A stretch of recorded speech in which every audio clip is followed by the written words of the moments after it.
urgentemente requiere de profundas reformas que apunten hacia sistemas tributarios participativos.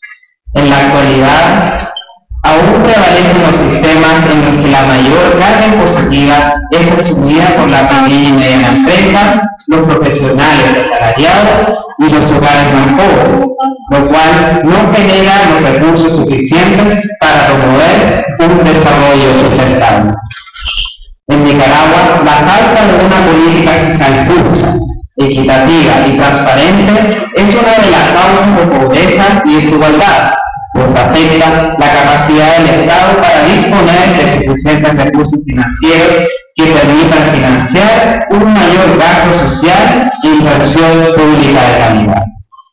Es por ello que, con el objetivo de generar un espacio de reflexión con amplia participación sectorial sobre los retos actuales de la política fiscal en Nicaragua para facilitar un desarrollo incluyente, el Instituto de Estudios Estratégicos y Políticas Públicas IEP, en conjunto con el Centro de Estudios para la Gobernabilidad y el Desarrollo, CEPODER, y la Coordinadora Civil, en el marco del proyecto Hacia la Equidad y la Justicia Tributaria, bajo el auspicio de la Unión Europea y Christian Aid, y el acompañamiento del Instituto Nicaragüense de Investigaciones y Estudios Tributarios, INIE, le dan la más cordial bienvenida al Foro Nicaragua 2013, los retos fiscales para un desarrollo incluyente, con el lema Venciendo obstáculos para financiar el desarrollo.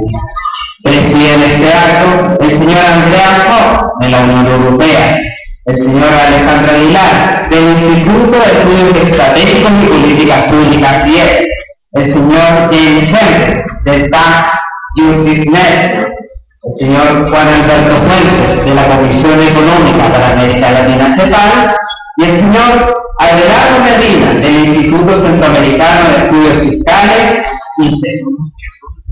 A continuación, invitamos al señor Andrea Haupt, responsable de la sección Política, Comercial y de Prensa, Delegación de la Unión Europea en Nicaragua, quien nos dirigirá un mensaje.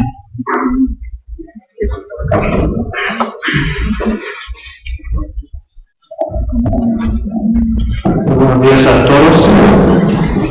Para mí, gran gusto estar esta mañana con ustedes en ocasión de la apertura del Foro de los Retos Fiscales para el Desarrollo Incluyente, venciendo obstáculos para financiar nuestro desarrollo. Realizar en el marco del proyecto Hacia la Equidad y la Justicia Tributaria de Nicaragua, cofinanciado por la Delegación de la Unión Europea en Nicaragua. En este evento se pretende dar cabida a un diálogo sobre cómo la política fiscal puede promover el desarrollo económico de Nicaragua y, en concreto, cómo la política fiscal adecuada puede promover no solo un crecimiento económico, sino un desarrollo incluyente. Como todos sabemos, un sistema fiscal progresivo y eficaz es imprescindible para crear el tipo de sociedad a la que aspiran los nicaragüenses. Es una sociedad más próspera y equitativa. El interés de la Unión Europea en el tema de la tributación responde esa convicción de que la existencia de sistemas fiscales eficaces, en línea con las iniciativas internacionales de lucha contra la evasión tributaria, justos y sostenibles, es esencial para el crecimiento económico, la lucha contra la pobreza, la buena gobernanza y el desarrollo del Estado. Estos sistemas suelen generar ingresos más elevados, obtener inversiones más duraderas y conseguir que la economía sea más competitiva, en la medida en que facilitan a las empresas la inversión, los intercambios comerciales y la creación de empleo. La existencia de sistemas fiscales eficaces, justos y sostenibles es también esencial para fomentar la democracia y la legitimidad del Estado, ya que los contribuyentes tienden a responsabilizar a su gobierno del uso que se da a los impuestos. Asimismo, contribuir a construir un contrato social fiscal sólido entre los ciudadanos y su gobierno a todos los niveles y permite que el Estado pueda cumplir con su función de proveer los bienes públicos fundamentales para el desarrollo económico del país y el bienestar de su población. Reconociendo que la responsabilidad primaria de la mejora de sus sistemas y políticas de ingresos corresponde a los propios países. La Unión Europea quiere contribuir en la implementación de reformas fiscales y en el fortalecimiento de las administraciones tributarias de sus países socios. En este sentido, en Nicaragua están trabajando en la aprobación de un nuevo proyecto de 5.4 millones de euros, el cual apoyará al gobierno de Nicaragua para mejorar la administración tributaria y luchar contra la evasión fiscal. La Unión Europea resalta la importancia de ampliar la base de contribuyentes y de reducir los mecanismos de evasión, como se está promoviendo en iniciativas internacionales. Es necesario hacer un esfuerzo colectivo alrededor de este tipo de reformas, y el presente foro es una iniciativa que pretende crear conciencia en la sociedad nicaragüense sobre la posición central del tema de la fiscalidad en las políticas públicas que afectan el desarrollo del país. Esta conciencia ciudadana es básica para el correcto funcionamiento del sistema fiscal. Por todo ello, solo me resta agradecerles por su trabajo y desearles éxitos en este foro. Muchas gracias.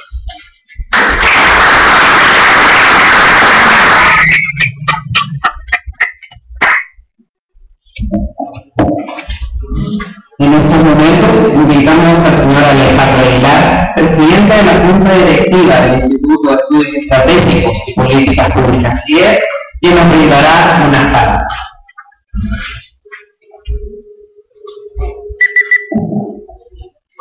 Muy buenos días a todas y a todos.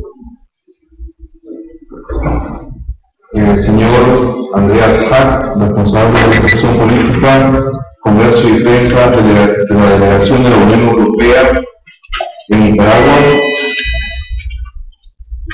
Señor James Henry, asesor principal de Tax Justice Network. Señor Gonzalo Arias, director de Cooperación y Tributación Internacional, Centro Internacional de Administraciones Tributarias. Juan Alberto Fuentes, director de la División de Desarrollo Económico de la CEPAL. Abelardo Melina Bermejo, señor economista del Instituto Centroamericano de Estudios Fiscales y CEPI.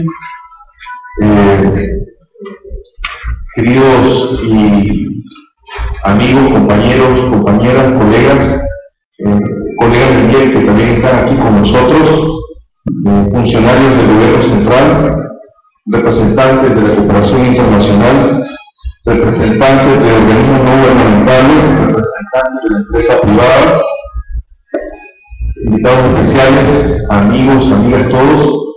Es para mí un honor darles la bienvenida en nombre del Instituto de Estudios Estratégicos y Políticas Públicas al Foro 2013, Nicaragua 2013, los retos fiscales para un desarrollo incluyente, venciendo obstáculos para financiar nuestro desarrollo, con el cual pretendemos promover un diálogo entre expertos nacionales e internacionales, funcionarios públicos y miembros de la sociedad civil, que permitan intercambiar experiencias y propuestas sobre cómo enfrentar los retos del desarrollo incluyente desde la política fiscal.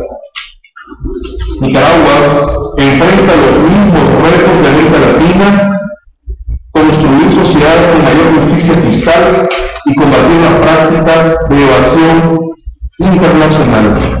Numerosos estudios reconocen que la prevalencia de sistemas fiscales en los cuales la carga de los impuestos recae en las pequeñas y medianas empresas y en los trabajadores no generan los recursos suficientes para promover un desarrollo sostenible a través de la inversión pública enfocada en formación de capital humano y físico, en el desarrollo de conocimiento y de tecnología. De acuerdo al más reciente informe de monitoreo fiscal del Fondo Monetario Internacional 2013, a nivel más general los sistemas tributarios se han vuelto menos progresivos y la desigualdad se ha incrementado en las últimas décadas. Es por ello que el desarrollo de la fiscalidad en América Latina y el Caribe necesariamente requiere de profundas reformas que apunten hacia sistemas tributarios más equitativos y administraciones tributarias con capacidad para entorno global la defraudación fiscal en todas sus expresiones. En Nicaragua, la falta de una política fiscal justa, equitativa y transparente es una de las causas de la pobreza y la desigualdad, pues afecta la capacidad del Estado para disponer de suficientes recursos que permitan financiar un gasto social e inversión pública de calidad. El Estado nicaragüense continúa siendo dependiente de la cooperación externa y se ve obligado a endeudarse en lugar de movilizar recursos a través de su sistema tributario. Así que la importancia del tema para el desarrollo económico y social de Nicaragua es crucial que diferentes sectores comprendan y discutan sobre los alcances e implicaciones de la ley de concertación tributaria y puedan tomar conciencia sobre la necesidad de realizar una transformación fiscal a fondo a fin de procurar reducir las brechas sociales que emanan de un sistema tributario regresivo. Finalmente, quiero decir que el Instituto de Estudios Estratégicos y Políticas Públicas y el Centro de Estudios para la Gobernabilidad y la Democracia, la Coordinadora Civil, agradecemos de manera muy especial la cooperación de la Unión Europea y de Christian Hell en el marco del proyecto hacia la equidad y la justicia tributaria en Nicaragua y el acompañamiento del Instituto Nicaragüense de Investigaciones y Estudios Tributarios, bien quienes con sus experiencias y aportes han hecho posible la realización de este foro. Confiamos que esta iniciativa despierte el interés y motive a los profesionales, universitarios, empresarios y a los tomadores de decisión, por supuesto a la ciudadanía en general, a fortalecer sus conocimientos y tener muy en cuenta la relevancia de las políticas fiscales para un desarrollo incluyente. Muchísimas gracias, sean todos y todas bienvenidos.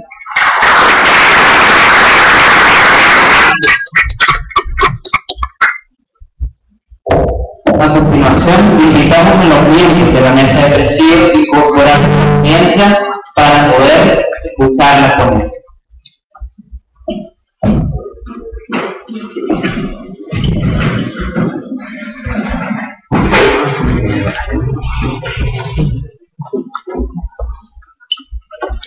La herramienta.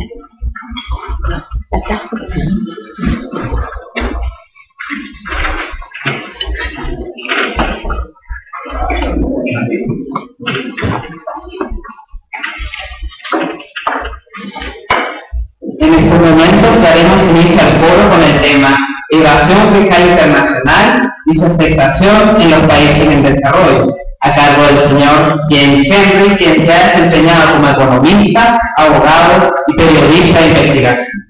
En el mundo corporativo sirvió como economista jefe de McKinsey & Foro, en la vicepresidencia de estrategia en IBM, Lotus Development Corporation, Cambridge, la oficina del presidente Jack Welch, entre muchos otros cargos. En la actualidad es miembro de la Junta Tax y Assist Network y la Justicia Fiscal Internacional, también asesor principal de Oxfam GT. Además, ha escrito extensamente acerca de la banca global, crisis de la deuda, los paraísos fiscales y el desarrollo económico.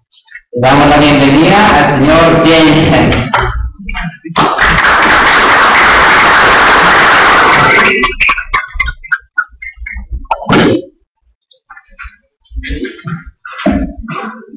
Gracias.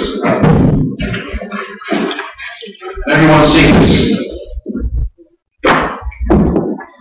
I'm going to speak English because I'm a gringo and that's just what I do.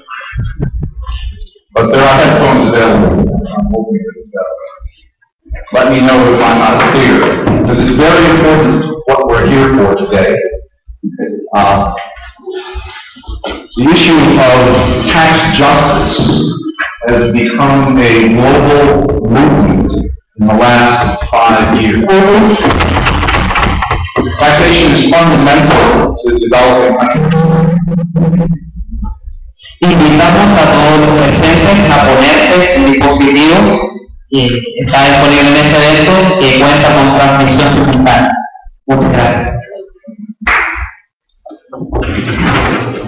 Typical developing country spends about between 15 and 25% of GDP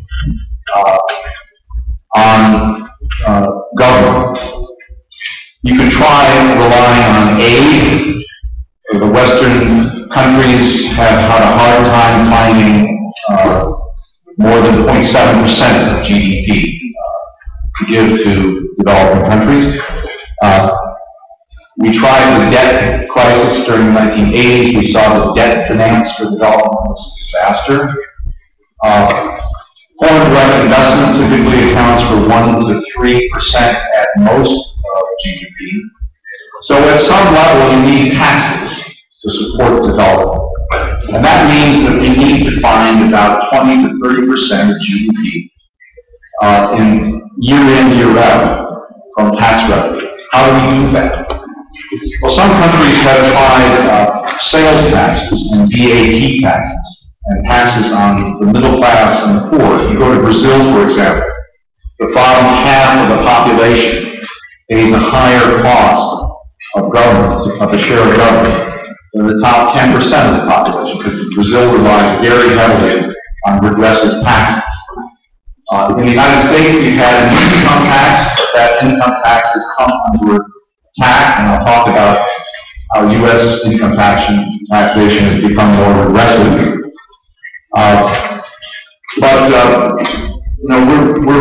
Tax Justice Network has been working hard to get countries to stop competing on taxation, to get multinational companies to pay a fairer share of taxation, and also to stop the enormous flows of capital out of developing countries into first world banks, where there is an estimated 20 to 30 trillion dollars offshore, not paying taxes anywhere. So I'm going to go into this in some detail here. The ultimate issue that we're dealing with here is how to finance the 20 to 30% of GDP that we need to come up with in order to stay promote healthy development. And the basic perspective we have is that development doesn't necessarily occur only at a country level. That's the classic model that the World Bank and the IMF talk about. What we're trying to encourage is a broader model, regional development, where countries collaborate together on taxation, tax enforcement, tax administration, and tax reform. So I'm going to be talking about several different aspects of the so-called global haven industry. We hear a lot about tax havens, and there's now about 85 offshore secrecy jurisdictions. These are countries like BVI, the Cayman Islands, Bermuda, but also the United States and the UK and Switzerland, major countries, which don't have transparency with the companies that are formed there. You can't find out who owns them, which have designed their tax laws so that if you are a wealthy Nicaraguan and you put your money in a New York City bank, you don't owe taxes on interest. You can avoid taxes on stocks and dividends. And so major first world countries have traditionally designed their tax code to become tax havens. The odious finance problem that got this haven system going occurred in the 70s and 80s. Havens were then first used as kind of parking lots for unregulated lending, much of which was wasted. Higher banking refers to this business of helping very wealthy people avoid tax and move their money offshore beyond the reach of taxation. And then multinational tax dodging is another big problem we've heard about in the last few years with companies like Google and Apple and Microsoft moving their tax revenue offshore, partly in havens beyond the reach of tax administration. So worldwide, we have a global problem, and every country that's concerned about development needs to collaborate to solve this problem. It's a global industry that we're fighting. Some of the biggest banks, law firms, and accounting firms engaged in this. On the individual side, we're losing $300 billion a year of tax revenue from the developing world because of the individual tax evasion. On the multinational side, we're losing another $200 billion a year to transfer mispricing, to digital offshoring, and to the abuse of havens for parking exports abroad tax-free. We have lots of companies that are investing in developing countries as shell companies. We don't know who owns them. They're in places like Cayman, BVI. I was noting that the Nicaraguan Canal project has been designed by a company called HKND based in the Cayman Islands. We're not really sure who owns that company. It'd be nice to know. So there are lots to talk about here with respect to transparency of this international tax system. But ultimately, we need to come down to ending the tax competition that's been going on viciously between developing countries, and we need much tougher tax enforcement. I've written a lot about this problem over the last few decades. Beginning in the 1980s, I wrote a piece about how Citibank is taking more money out of Latin America than was lending to it. I went to the Philippines and discovered that the Philippines Central Bank had basically borrowed money from New York banks, parked it offshore in Switzerland, and it ended up being owned by the Marcos family. In the case of Nicaragua, we did an investigation of the central bank of Nicaragua back in the late 90s. We found that the central bank under Somoza had basically been splitting every commission on every loan that was made through the central bank with one of Somoza's cronies living in Mexico City, and he was helping himself to commissions. One of the reasons that the Nicaraguan government got such a favorable settlement with the Western banks in 1981 was because they found out about those commissions being made. So I've done a lot of investigations of this issue over the last 30 years. In this area, I've been working with Tax Justice Network as their senior economist, and as chairman of the Global Alliance for Tax Justice, which is a newly formed organization, 81 NGOs in 37 countries. In the last decade, we have pioneered research on the role of havens. We published a secrecy index, a new version of which just came out, which is a detailed description of 85 tax havens. We pioneered the proposal to have country-by-country reporting for multinational companies to require them to tell us whether they're actually paying taxes. And we've been actively opposing the international banking industry and its behavior in the private banking sector. We work closely with many NGOs like Oxfam, ActionAid, Lockheed, Christian Aid. These are all part of this global coalition. And what's really exciting about this is this is the first time we have this global movement for tax justice. Any particular country can be singled out and discriminated against by the global tax industry. But when we band together, we can see progress. And that's the kind of progress we've seen in just the last year. The OECD has finally started to reform the way multinational companies are taxed, the so-called BEPS base shifting project, which has now just produced new recommendations to clean up the multinational company taxation. We've also had the G8 and the G20 accept in principle the idea of automatic information exchange between tax authorities. Beneficial ownership registration, which is to get at the secret ownership of offshore companies and trusts. All of these policy initiatives 10 years ago we would have said objectively impossible. You're up against the strongest lobby in the world, the richest people, the banks, the law firms. No way you can make progress on this.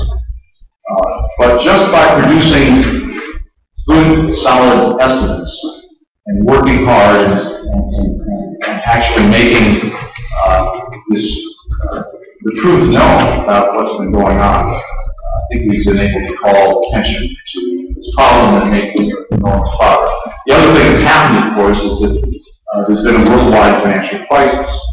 Since 2008, rich countries in particular have been desperate for finding tax revenue and much more aware of the outrage that some of the richest people on the planet and multinational companies have avoided tax in the midst of this crisis.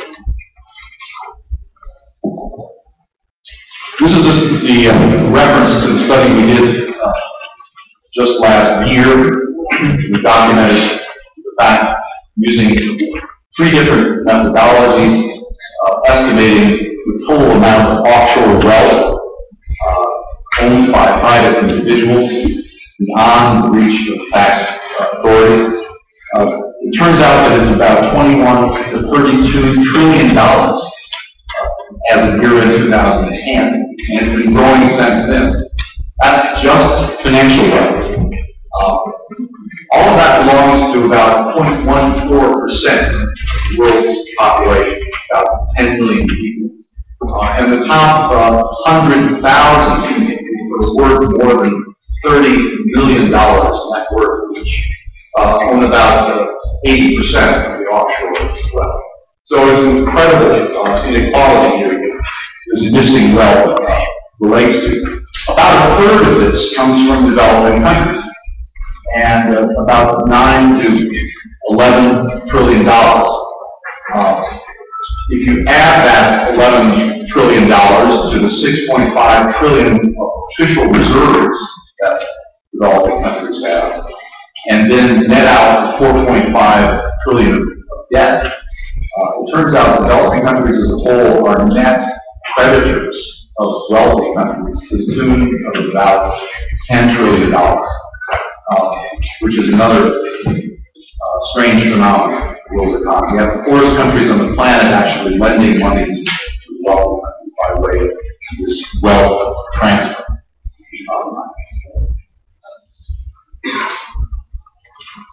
I'm going to show you some other examples here of this injustice.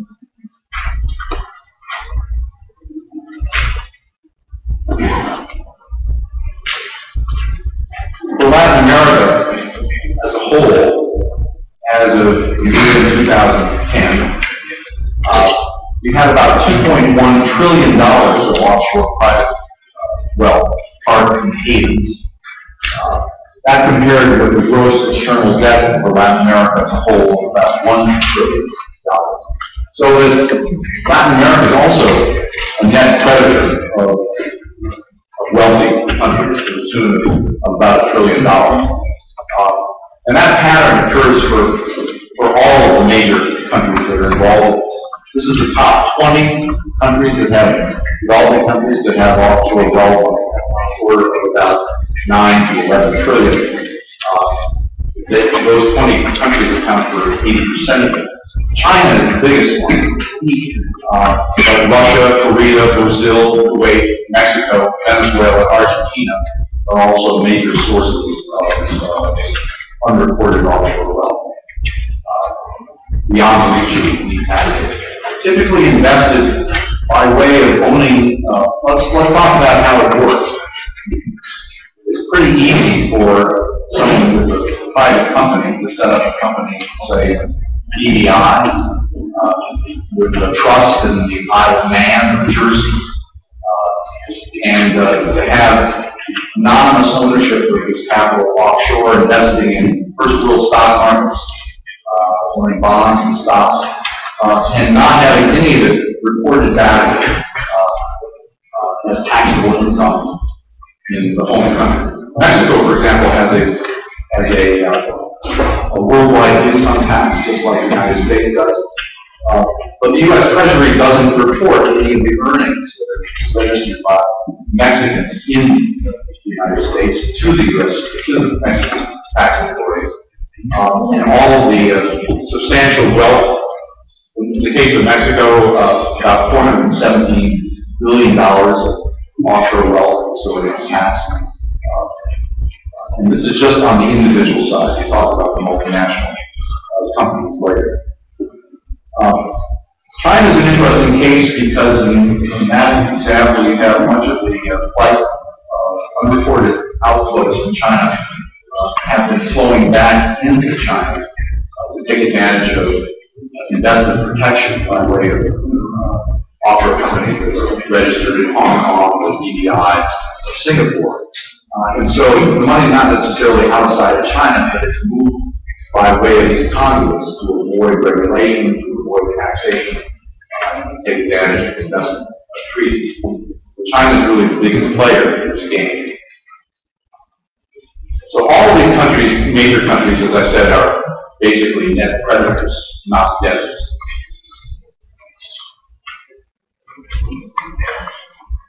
Worldwide, one way of estimating this was to take a look at data that's published by the Bank for International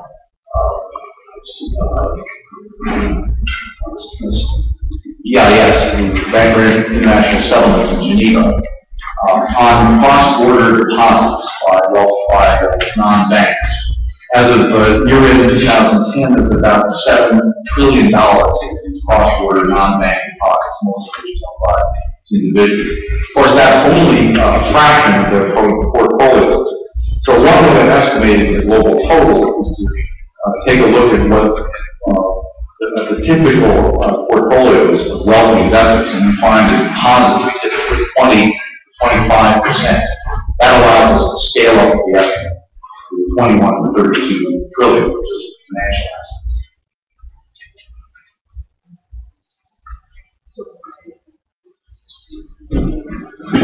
I mentioned the incredible inequality associated with this number, top 100,000 or so people owning about 30% of all global financial wealth, and nearly 80% of the total offshore wealth. So it's capitalism that is truly radical, as Greg says, if you think that level of inequality. When we study inequality, we now find that it has been rising in every major economy on the planet. First world, United States, is now back to 1913 levels of income equality, wealth inequality. 100 years ago this year, we invented the progressive income tax in the United States. We were one of the first to adopt it. You pay an income tax. We started with a progressive income tax in 1913, and over time, by the 1970s, it was a very important institution with high rates of well above 80% for individuals and 50% for companies as in the 1970s. Since the 1980s, we basically dismantled the United States progressive income tax. And not only the composition of the federal system became much more of a flat tax, beyond 30% rate. We also had the mix of taxes shift, so we rely much more heavily on payroll taxes, on sales taxes, and those taxes are basically taxes that are very progressive. So even in the country that you would expect to have one of the strongest progressive income taxes, we see this shift. Even as this haven system has been growing, we see this reduction in tax rates for the rich and an increasingly aggressive tax system. But that phenomenon of inequality is a worldwide phenomenon. I understand that inequality has been growing in Nicaragua as well. It's almost as if we're getting back to the Somoza days. It's an object of real concern, this level of inequality. And it's happening throughout Latin America and many developing countries. The top classes are simply moving to a different planet. This is having a very corrosive effect on democracy. Because we have effectively a class of people and companies that are citizens of nowhere for tax purposes. They can essentially decide to relocate their assets, their activities to low-tax paradises and avoid taxation. At the same time, their political influence, the amount of lobbying that they conduct not only in places like Washington, London, Zurich, Geneva, but also in developing country capitals around the country. The political influence of the top group has expanded like never before. So effectively, we have representation without taxation, over-representation for the richest people and companies on the planet. And that's a trend that we have to resist together. The top 50 banks in this arena have been a real problem. Of course, we know them from the developing debt crisis in the 1980s. A lot of the names on the list, like Citibank, Bank of America, JP Morgan Chase, HSBC, some of them were major lenders in developing countries back in the 1970s and 80s. The critical debt crisis was heavily influenced by the fact that they made a lot of very bad lending decisions. They were also deeply involved in creating the 2008 financial crisis worldwide. The United States alone that crisis has cost about $14 trillion in lost output. Median incomes in the United States have not increased since 1990 for average households. But they have increased for the top groups that are represented by these banks. And in this area of the world, this area of business, you have the largest banks, most of which got bailout money from the taxpayers, helping the world's wealthy take their money offshore and invest it tax-free. It's a business called private banking, and it's exploded during this period. So of the 21 to 32 trillion that I mentioned earlier, these banks alone, the top 50, manage about 12.1 trillion. And the top 10 of them manage 6.2 trillion. That's as of 2010. Today the number is about 20% higher. And these are all the banks that got big bailouts from the Federal Reserve, the U.S. Treasury, the ECB in Europe. They were deeply involved in the financial crisis. And in this corner of reality, they're helping wealthy people evade taxes. This is an example of what I call corporate crime. And these are just a summary for these banks in the last decade, not only in aiding tax cheating, but in rigging LIBOR, in money laundering investigations. We had HSBC helping the Colombian Mexican cartel launder $14 billion. Fraudulent mortgage-backed securities, rogue trading, busting sanctions, wrongful foreclosures. The list goes on and on. And these are the same institutions that I was talking about a page ago as being leaders in the world banking. So we have an institutional problem here. This isn't really a case of one-off behavior by a handful of bad apples. This is a case of the largest banks on the planet being out of control. Why are they allowed to do that? Because they have enormous political influence in all of the world's capitals. This is a problem for developing countries as well. Many of these institutions may or may not be present locally in their markets, but they're affecting the way their markets behave. And many of the local banks in Latin America have correspondence of these institutions. And this behavior is contagious. It spreads to other banks. In order to stay competitive, this kind of aggressive behavior is often replicated by local banking institutions. I know HSBC withdrew from Foro, sold out, but their representatives are here, basically helping people take money out of countries and park it offshore. So we have, behind the issue of tax havens, we have this global industry That's a problem that is more fundamental. Because the havens individually rise or fall. Aruba could disappear. Bermuda could go out of business. Singapore could disappear. And the banks would move on to another haven and find other ways of doing business across havens. Every arrangement that's of any significance in this industry is multiple haven balls, multiple havens, multiple shell companies, multiple trusts, multiple advisors. And they're politically influential. The United States, for example, my home country, the financial services industry now spends an average of $3,000 per day per congressperson on lobbying and campaign contributions. That's hard to overcome with the citizens movement. Let me talk about the problem of transfer pricing. This is a problem that Foro is trying to deal with locally. And in your latest tax reform, you've been devoting more attention to that, as well as the tax expenditures and tax controls, trying to broaden the base.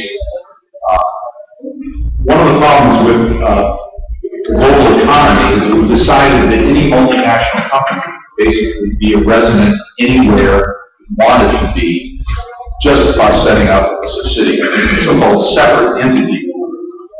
And just to bore you for a second, the OECD adopted in 1990 a policy of, actually much earlier, so-called arm's length transfer pricing system. Basically allows all of these captive subsidiaries of multinational companies to trade at will and ask the tax authorities, expecting them basically to try to figure out whether the prices that they're using for transferring products and services are so-called market-based prices. Well, this is an impossible system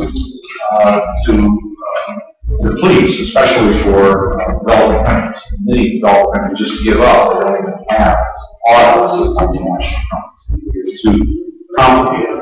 The losses that we estimate to this system are in order of $200 to $300 billion a year of revenue in the developed world. Let me give you a concrete example based on banana industry.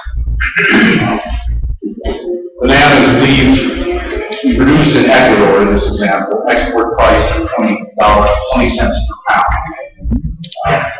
Pays about 1.5 cents per pound of profit tax in Ecuador. About 2.5 cents a pound for labor costs. Banana company sets up a series of captive companies offshore.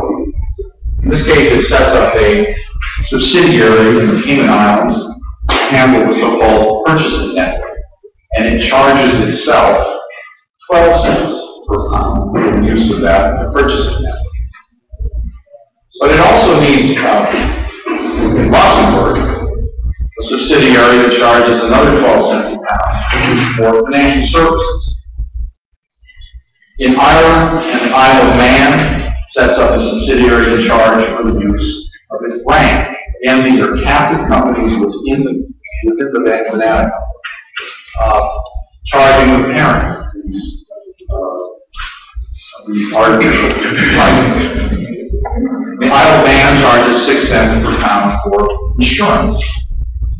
And the Jersey subsidiary, this is a real case based on our own investigation. Jersey subsidiary charges 6p per pound for management services.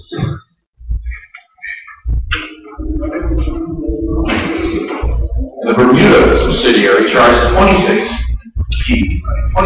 cents per pound for the use of the distribution network. Finally, it ends up in the UK at an import price of 91 cents a pound. The retail markup, 59 cents a pound, none of that is taxed because it's all been drained off by this chain of captive subsidiaries. This is transfer pricing. It's a big term for fraud. how impossible it is for, let's say, Ecuador or any other developing country in the banana industry to audit stuff. Even if you decided to tax the banana companies more rigorously, you first of all face the fact that there are dozens of other countries involved in banana production competing with taxes. But just trying to figure out all these three systems. This is a system of arm's length transfer pricing that the OECD is trying to have to manage.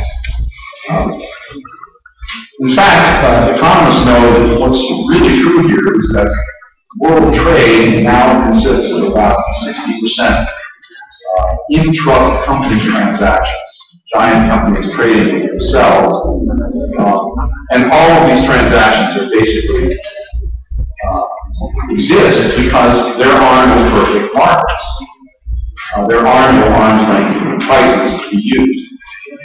It's very difficult to come up with comparable prices that the OECD requests in order to audit this multinational transfer pricing system.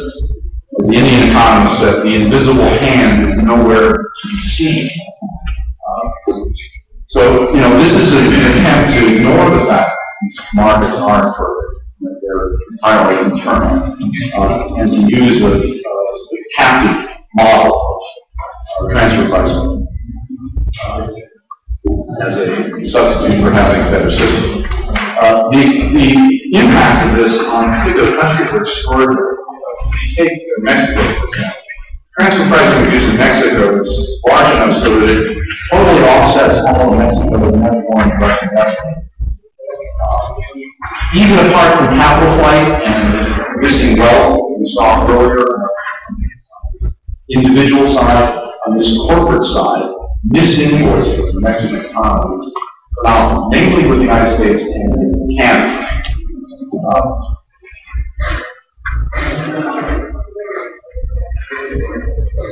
Let me give you another example. Small country of Zambia in southern Africa, about 12 million people. Their main export is copper. If you look at Zambia's copper exports, it reports all of its copper as going through Switzerland, because the main company that controls Zambian copper exports is a company called Foro, which is a trading company based in Geneva. However, if you look at Switzerland's import data with respect to Zambia, you don't find any copper being imported by Switzerland into Zambia. What's the difference? Where did the copper go? The Zambian copper is all offshore by Glencore and parked in the British Virgin Islands. All of the profits of the Zambian copper trade are parked in a Caribbean island that also doesn't consume any copper. It's basically a way of shifting all the profits on that trade from a place where it might be taxed to a place where it avoids tax entirely. The impact is such that if Zambia got the same price for its copper as Switzerland does, Zambia's GDP, its national income, would increase by 25%. So this is another pathology in the world system. You have these offshore havens that are basically taking profits out of developed countries, making it very difficult for them to tax. In Africa, you see many countries actually having negative corporate income taxes because they're competing so hard for foreign direct investment with tax breaks, with tax holidays, with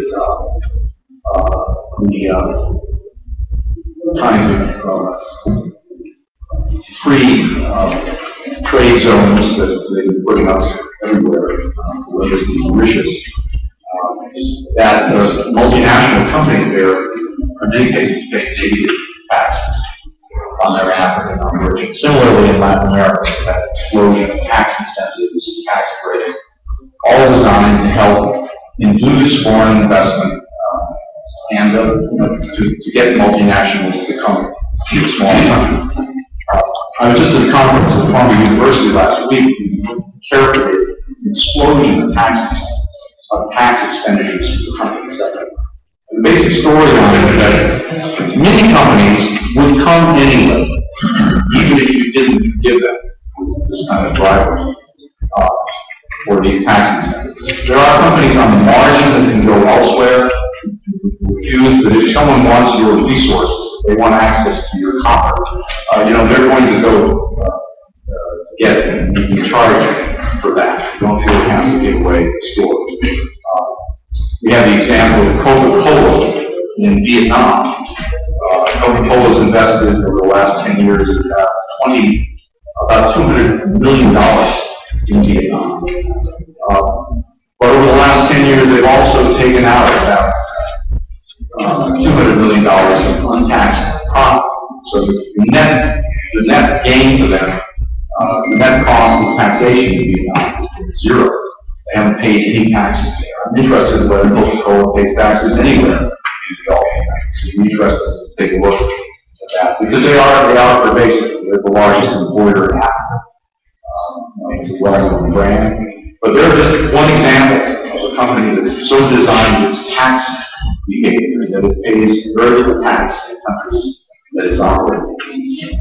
Again, the original point was developing countries have to come up with 20 to 30% of GDP for tax revenue. Essential costs of government, health, hospitals, security, infrastructure, unavoidable costs. We're not talking about running a socialist economy, we're talking about reasonable government.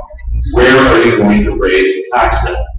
If these players, like Glencore, don't have to pay their fair share, and the tax burden is put on the poor and the middle class, you end up with VAT taxes, excise taxes, you end up with a Brazilian tax system, very regressive system. And that's what the multinationals and the banks and the law firms, that's their design for the future. With the support of the IMF in many cases, it's been going around the world telling countries that they should rely on VAT taxes because they can't tax the mobile factors of production, wealth, capital. Well, that's just not true. You can tax the mobile factors of production, but you need to cooperate with other countries to do that. Let me give you one more example. We've talked about a lot of the United States and Europe recently. It's not so big a deal for developing countries, but it is something to keep your eye on. This is the problem of so-called digital offshoring. And it's especially important as we move to a service economy, in which more and more wealth is a matter of intellectual property, brands, of copyrights, patents, of R&D, of know-how. In that world, the software industry, the pharmaceutical industry, IT industry in general, has become more and more mobile in terms of their investment. And they have been able to move their property offshore to places like Ireland, Bermuda, and the Netherlands, and avoid all taxations, called digital offshore. In the case of Apple, we have, Apple produces iPads. They cost, they charge about $500 for an iPad. Last year, they sold about 20 million revenue of $10 billion. In the United States, they have just 65,000 workers. 35,000 of those workers are in retail stores. But in China, Apple employs 1.2 million subcontract workers at a company called Foxconn. They are doing the work of producing all the iPads. Each one of those iPads in China costs Apple about $40. And that means out of the $10 billion in revenue, they're paying China $800 million. Where does the rest of the revenue go? Well, they've set up a subsidiary in Ireland to handle their non-U.S. income. Last year, they parked 64% of their global profits in Ireland. even though they only have 2,000 workers. And they paid less than 1% income tax on that offshore money. And most of that revenue was in the form of royalties attributed to the value of their intellectual property that they parked in the offshore subsidiary. So that's an example where a multinational company created block value with production in China. Basically able to move everything to a place that it doesn't even have a business. And that's another example. I'm informed that I'm running out of time. I can obviously talk forever on this subject. Let me just conclude briefly.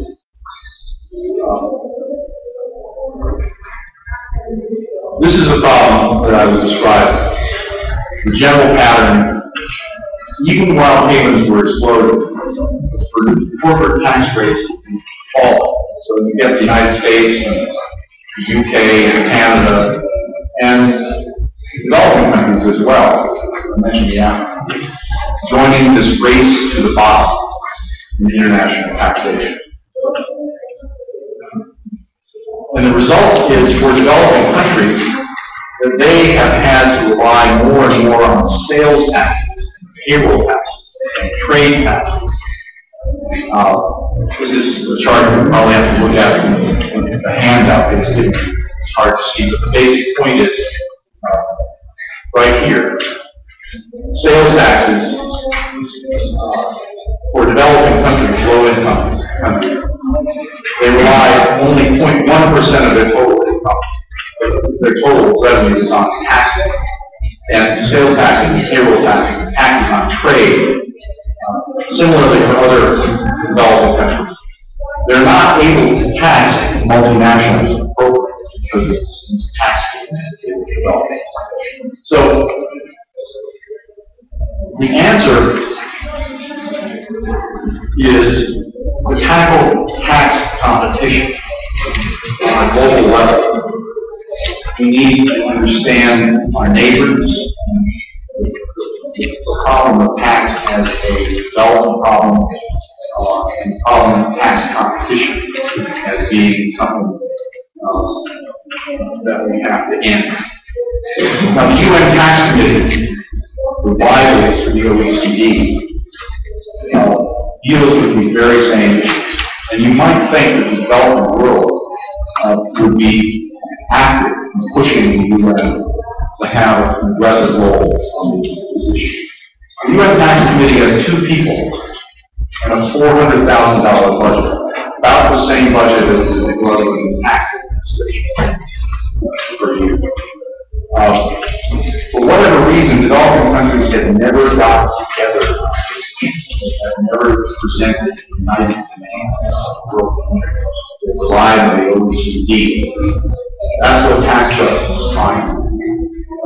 Tax Justice Network is trying to resist, trying to organize across development countries and get them to work together so that this system can continue to promote justice around the world. Thank you very much.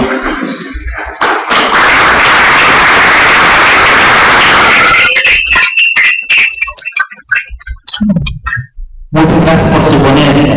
A continuación tendremos un periodo de preguntas y respuestas que será realizado mediante la formulación de las preguntas en las fichas que ustedes tienen a disposición para luego dar lectura y ser contestadas.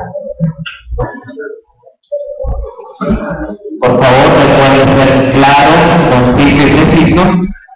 Y cuando tenga una pregunta formulada, por favor, levante la mano.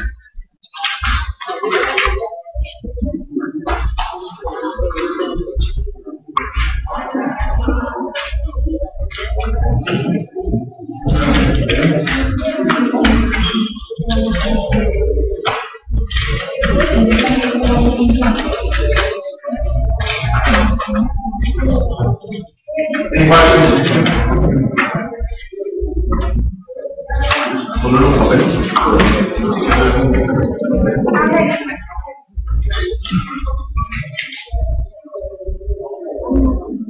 Sí, muchas gracias, Alejandro Aguilar, presidente de la Junta Directiva del día. La pregunta es relacionada con el futuro de los paraísos fiscales. Sabemos que en los últimos años a la preocupación por el tema de los impuestos se ha sumado una preocupación adicional por el tema del financiamiento del terrorismo. ¿Cómo valora en este nuevo escenario de los últimos años el futuro de los paraísos fiscales en el mundo? Thank you for the question. Well, tax havens are divided into several different groups. At the very top, there are players like Switzerland, the Cayman Islands, I think the United States is tax havens, the UK is tax havens. They're basically, and some new havens like Singapore, Hong Kong, that are not even on the OECD list. But they become very sophisticated at designing their tax systems so that a lot of the reporting requirements, let's talk about Switzerland in particular, player in this market. The United States recently enacted legislation called CAP, which is a fancy term for requiring foreign banks that want to do business in the United States to report names of wealthy Americans who have any Americans who have accounts with those banks. So one of the big loopholes in this law that the Swiss have developed is the fact that it leaves out the insurance industry.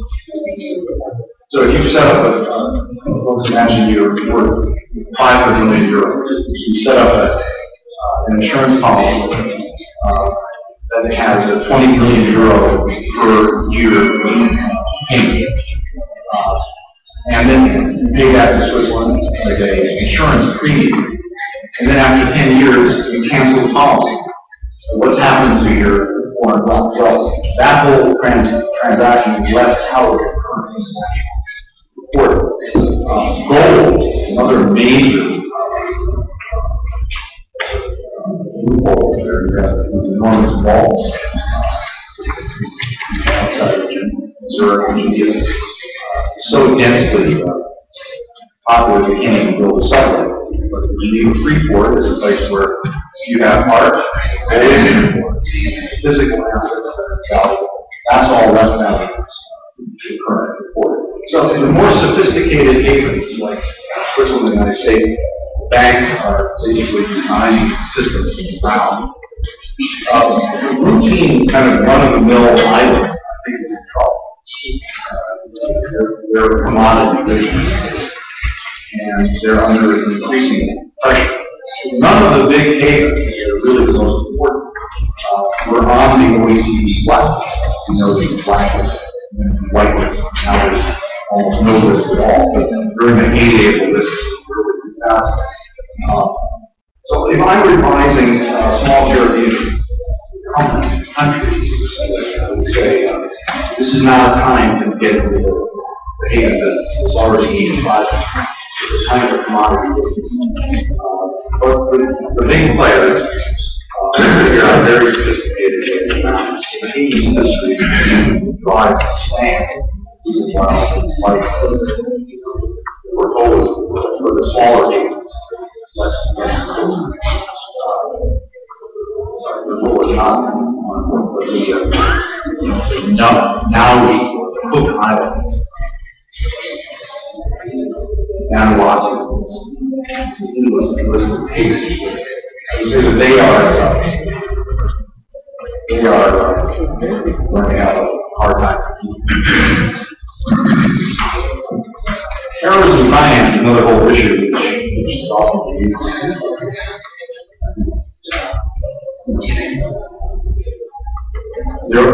That's a whole kind of separate topic, but I think that it doesn't really have much to do with taxation. It is a way of red herring.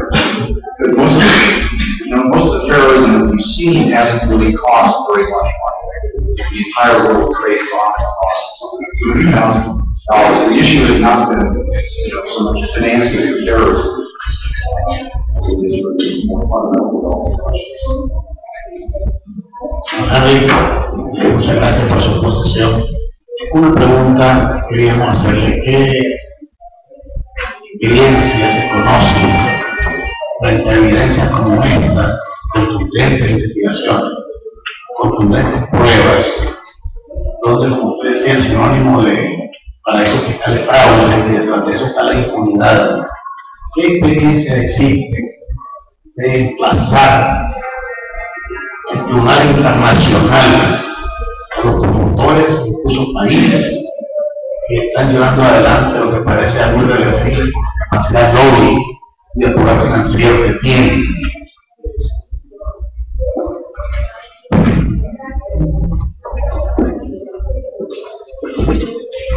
Well, in the last 2 years, we've had several cases involving international courts and whistleblowers. In the case of Switzerland, there was a whistleblower named Falcian who left one of the big banks, Geneva, HSBC Geneva, and he went to Spain, and the Swiss tried to extradite him because he carried with him a list of about 70,000 clients of the bank, who were politically exposed people from around the planet. He is now in France cooperating with an investigation that's going on about HSBC Geneva. I think we'll hear more from that investigation in the next year or so. In the United States, most of the prosecutions that have been done have been handled by the U.S. Justice Department. Pertain to Swiss banks that were coming to the United States and taking money out of wealthy Americans. The Justice Department levied a $780 million fine on UBS. They've also levied some other fines on smaller Swiss banks. They've negotiated a kind of deferred prosecution agreement with these banks. But the short answer to your question, there is no international forum for prosecuting tax evasion. We have a hard enough time getting criminal prosecutions. But the U.S. interest in participating in this prosecution system has been limited to cases where wealthy Americans are taking money out. They haven't been interested in helping Mexico, for example, go after wealthy Mexicans who are evading taxes in U.S. banks. So, this is a work in progress, but I think going forward we need to establish norms for regulating banks engaged in this activity. We need to think about the type of penalties for major institutions, not only banks, but law firms and accounting firms, serial offenders in this activity, because it is an industry. The case, in most cases, companies or individuals kind of doing this on their own. They get a lot of help from very well organized partners.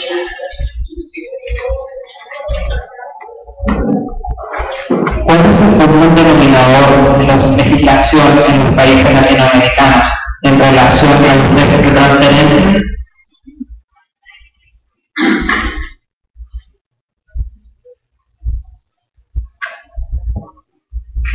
Well, we have many foreign companies that are major players in Latin America. Argentina, for example. And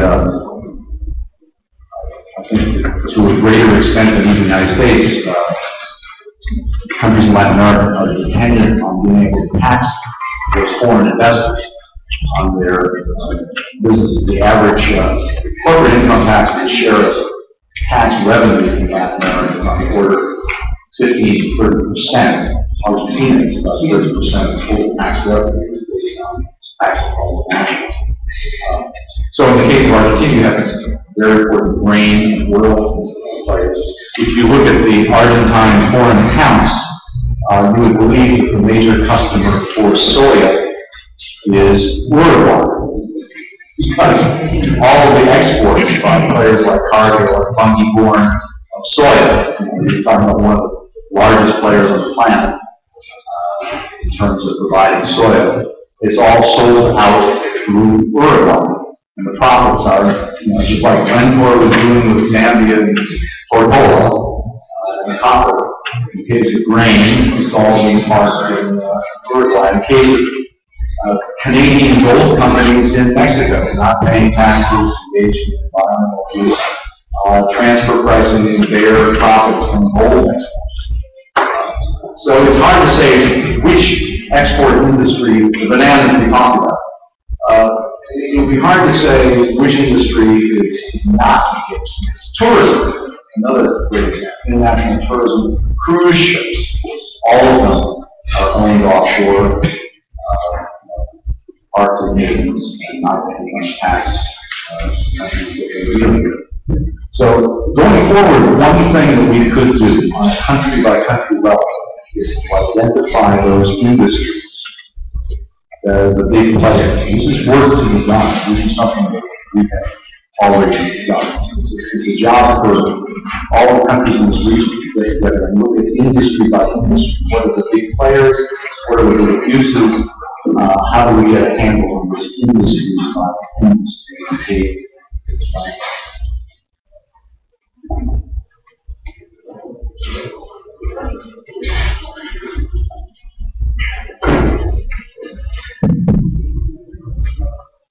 Gracias, muchas gracias por una presentación muy estimulante e interesante.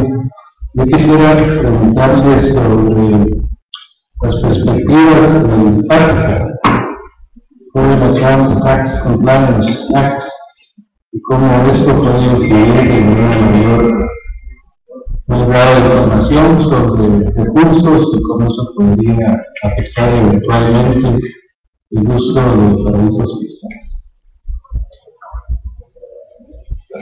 It's a very good question. My eyes, I don't know about yours, but my eyes glaze over when I hear a term like FATCA. So let's just talk about what it is. It's something like a foreign asset. But basically what it does is U.S., another case of U.S. imperialism. I mean, basically the U.S. is a big economy, and so we can basically tell foreign financial institutions that want to do business in New York that they must report any U.S. citizen that they believe is a client of their institution to the U.S. Treasury and give information about any investment earnings. So that's in a nutshell. And Congress passed this a couple years ago. It's now still being implemented. It hasn't yet completely hit the market, but it set off a huge reaction in Europe and many other countries. Because first of all, you have all these Americans who live outside of the United States who are complaining they can't get bank accounts anymore. About 70,000 of them have been complaining about this. But more importantly, other countries like in Europe and in Latin America in particular have been talking about, well, that's not a bad idea. Maybe we should have similar legislation for other countries, and in particular for the United States, because if it's fair for the United States to demand this information from our banks, then maybe we should be demanding it from U.S. banks for our citizens.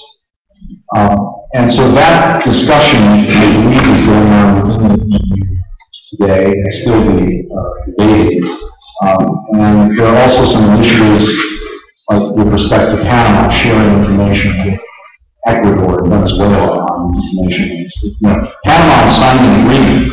25 countries have now signed an agreement with the Treasury to exchange this information. And so Panama really figured they didn't have much choice with respect to the United States because that was the trading partner. But when it comes to the Panamanian banks giving information to Ecuador, Venezuela, Colombia on all the assets that their residents have, it's a bigger challenge for Panama to exchange that reciprocally. Similarly, the U.S. Treasury is happy to demanding information, but has been reluctant to give information to, say, the Mexican tax authorities or the Brazilian tax authorities in the same form, the same degree of automatic exchange. So this opens the door to all kinds of hypocrisy. And what Tax Justice Network has been saying is that, look, to help develop countries, we really need to have a global factor. You need to have information that flows both ways across borders from all the behaviors to all of the tax authorities. So the fact that it's not just a U.S. stick, but it is implemented worldwide. And that's a big job because many tax authorities have a hard time even having audits. They have a limited number of roughly 1,000 people in the entire tax department. So Mozambique had 2 international specialists in taxation, and one of the big 4 accounting firms just hired one of them away. So Mozambique is now down to 1 tax auditor. This is a tremendous problem. Inundating developing countries with information that they can't use, if they're not ready for it, it's going to be a problem. But that's a short-term problem. It's a problem that we like to have, because we can. The technology exists to have this kind of automatic information exchange. There's no excuse for allowing people to be citizens for tax purposes nowhere. Or for having multinational companies being able to have double non-taxation. That's what we're fighting. So the fact is a good step, but it needs to be complicated by many other factors.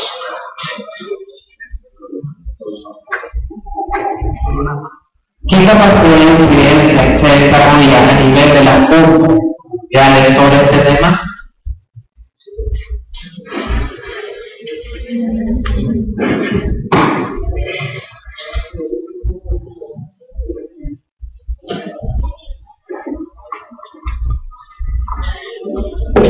Yeah, I think we're beginning to have one of the most important things is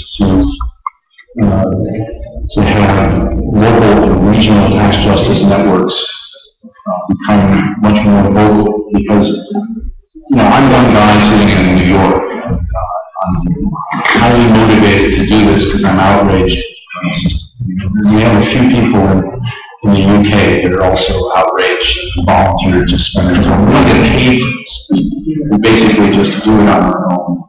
But I was at a conference in England this summer, and there were people from tax authorities all over the continent. We now have chapters in Brazil and Argentina and Peru.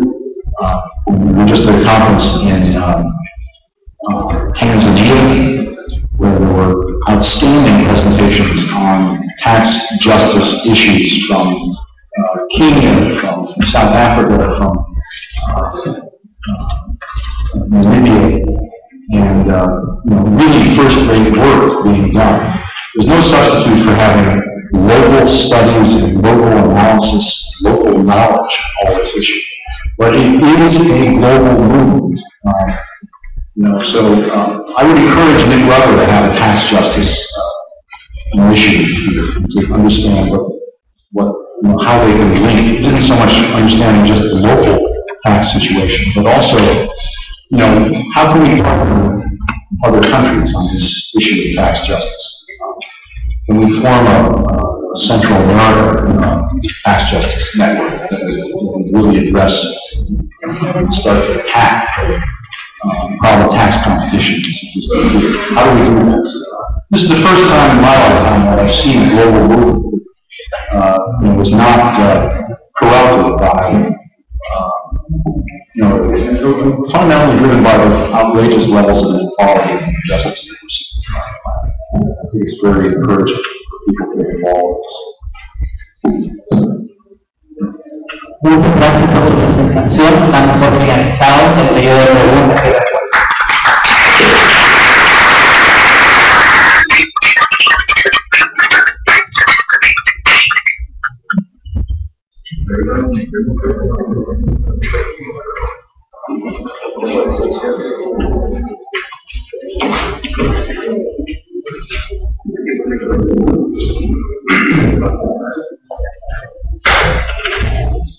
Estimados amigos, por honor al tiempo, tuvimos que recortar el tiempo de preguntas y respuestas, por lo cual invitamos a seguir participando en el periodo en la siguiente exposición.